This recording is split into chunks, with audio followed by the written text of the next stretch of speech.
And there was, a bunch of interesting properties, but I wanted to pull out a couple of the ones that are a little bit unique. I thought this one was really interesting, and I think I've got a link there that you can click on that'll take it to the Google Map view of it. But it looks to be kind of like a trailer, not a trailer, like there's a bunch of cabins within there, and you can see all of those cabins and trailer hookups as well.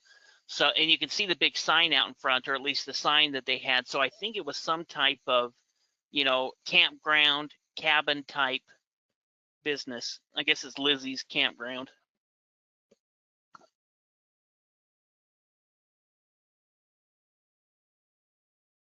Yeah, there's kind of an aerial view there of the area. Yeah, you got a couple of homes there. You've got cabins. You've got right there on the river.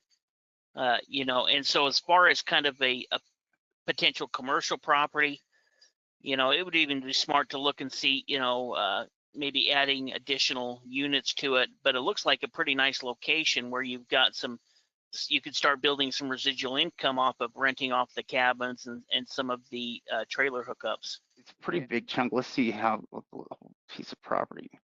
Oh, it is big. I wonder if they've got an overlay of that.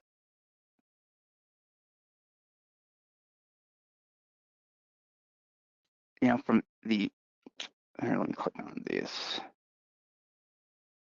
You can see it's got a couple of manufactured homes. Then you have the cabin hookups as well.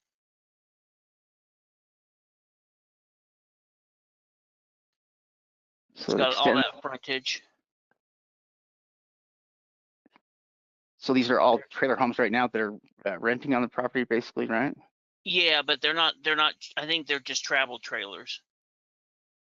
I don't think it's like a full-on trailer park. It looks like to me that they're travel trailers, like camping, recreational.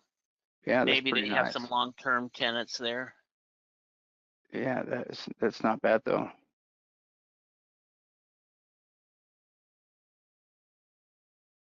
And the only property it doesn't really include, I think, is this house right here is the one that's cut out, right?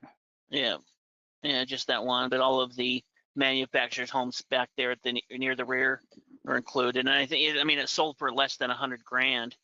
I think that the market value on this, and it's a little bit tougher to tell because it's kind of a residential / commercial property, but I would say it's valued at over 400. Yeah.